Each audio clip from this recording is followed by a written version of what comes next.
pessoal, meu nome é Heloísa e hoje nós vamos falar das transformações químicas nos alimentos. Os alimentos se transformam, não é mesmo? E quando o ser humano deixou de ser nômade, começou a fazer plantações em locais fixos e também criar animais, eles decidiram fazer, algumas coisas, eles descobriram coisas para conservar aqueles alimentos, Porque tinha épocas que esses alimentos entravam em escassez, como por exemplo no frio muito forte, Aqui a gente tem uma das técnicas que eles usavam, que era o ressecamento de alimentos, a desidratação, eles desidratavam alguns alimentos, algumas frutas. Temos também quando eles descobriram, que colocar alimentos em gordura ou mel também fazia esse papel, de conservar esses alimentos. Então a gente tem aqui como exemplo a carne, a gordura, que vocês já devem ter visto na carne de porco na casa de vocês. E temos também aqui o exemplo de frutas, conservadas no mel ou no açúcar. Hoje em dia, o transporte desses alimentos para maior conservação, para menor desperdício também, ele é muito tecnológico, A gente tem tecnologia até nos carros que transportam esses alimentos para deixar esses alimentos conservados e frescos por mais tempo. A gente tem aqui exemplo também de frigoríficos e também temos o exemplo da geladeira. A maioria dos alimentos que a gente consome, eles têm origem animal ou vegetal, Eles são feitos de matéria orgânica. A matéria orgânica, ela vai ser uma substância, que é produzida por seres vivos, como açúcares, proteínas e também gorduras. Temos uma exceção, que é o sal, que ele vem da origem mineral, o sal de cozinha mesmo que a gente come. A matéria orgânica, ela está sujeita a diversos tipos de transformações, que eles podem ser provocados por diversos fatores. Um desses fatores é a exposição à luz, por exemplo, a luz solar, a exposição a temperaturas muito altas, a exposição ao gás oxigênio, que a gente usa esse gás para respirar, e também a ação de enzimas. O que são enzimas? As enzimas, elas vão ser substâncias que vão acelerar, essas transformações químicas nos alimentos. Temos aqui, por exemplo, a maçã. Quando a gente vê a maçã escurecendo assim, isso é uma ação de uma enzima ali na maçã que está trabalhando e vai transformar esse alimento, E também tem uma proliferação de micro-organismos, que temos como exemplo fungos e bactérias.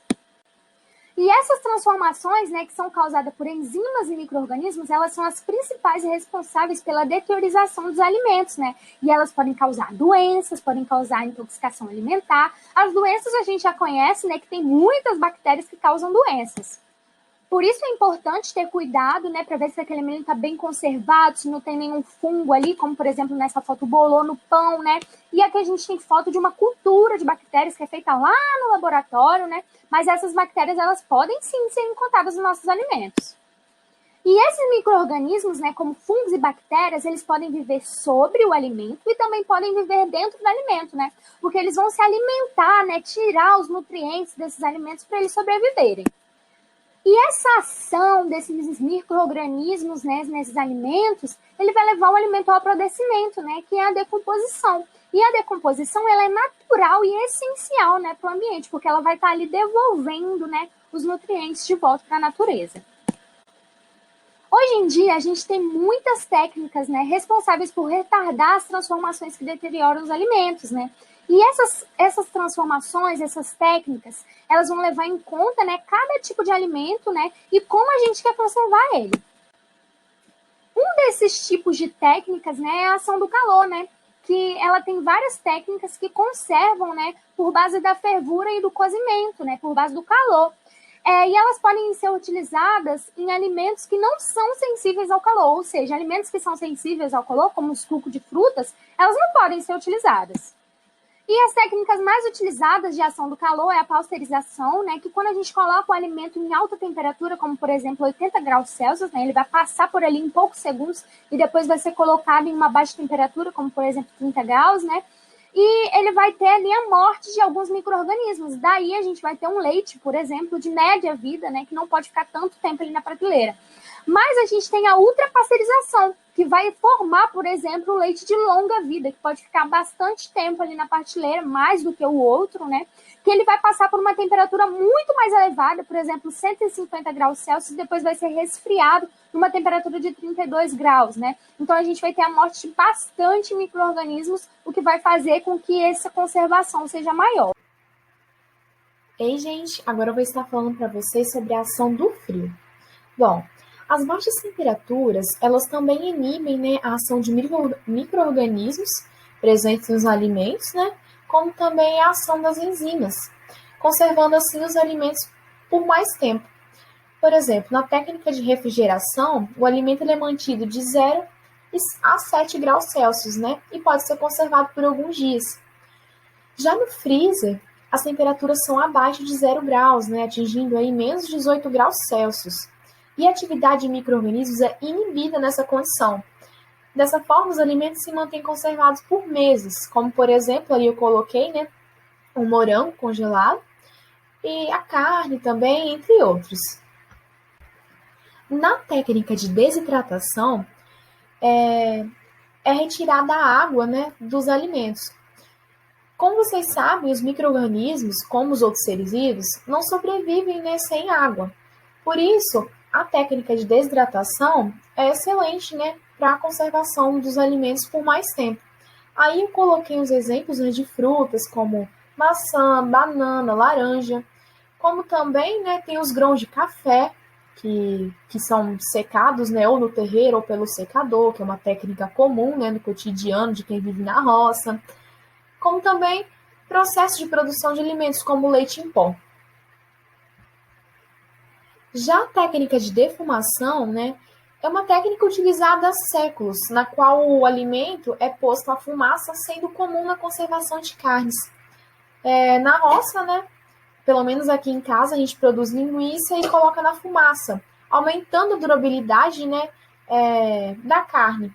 Você pode ficar por vários dias ali na temperatura ambiente que vai ser conservado, pois ela vai desidratar também. A água vai sair, aumentando, né, os dias de durabilidade do alimento. Então, o que são alimentos perecíveis e não perecíveis? Alimentos perecíveis são alimentos úmidos, como carnes, legumes, frutas, assim como eu coloquei aqui na imagem da esquerda. Já os alimentos secos ou com pouca água, eles são considerados não perecíveis, como a farinha de trigo, na imagem à direita. A adição de sal, açúcar ou vinagre em elevadas quantidades, né, é uma boa técnica de conservação também. Aqui eu coloquei algumas imagens para vocês, né, da carne de sol, que é uma grande quantidade de sal, né, que você passa na carne e coloca ela para secar. Aí ela dura por vários meses, né? Geleias, que são uma grande quantidade de açúcar que coloca, né, e tem todo o processo. E os picles vão sal e vinagre, que são esses do canto direito aqui, com os vegetais dentro. São ótimas técnicas, né, para conservar e fazem o maior sucesso, né, na culinária. Existem também outros conservantes, né, como a canela, o cravo, que são produtos naturais chamados de especiarias, que contêm substâncias, né, conservantes. Há outros alimentos, né, industrializados que recebem diversos tipos de conservantes, como vitamina C e E. E a presença desses conservantes em alimentos industrializados deve estar na embalagem, né? Por isso é muito bom ficar atento, né, ao comprar algum alimento, para saber qual tipo de conservante que ele tem, em relação à nossa saúde, né? Bom, e por fim, as embalagens, né, que são muito importantes, pois elas atuam como uma barreira que protege o alimento, né, do contato com o ar.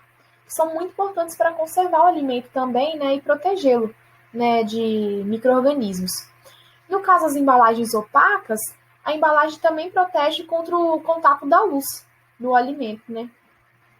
Pois tem alguns alimentos que eles não podem ter contato com a luz.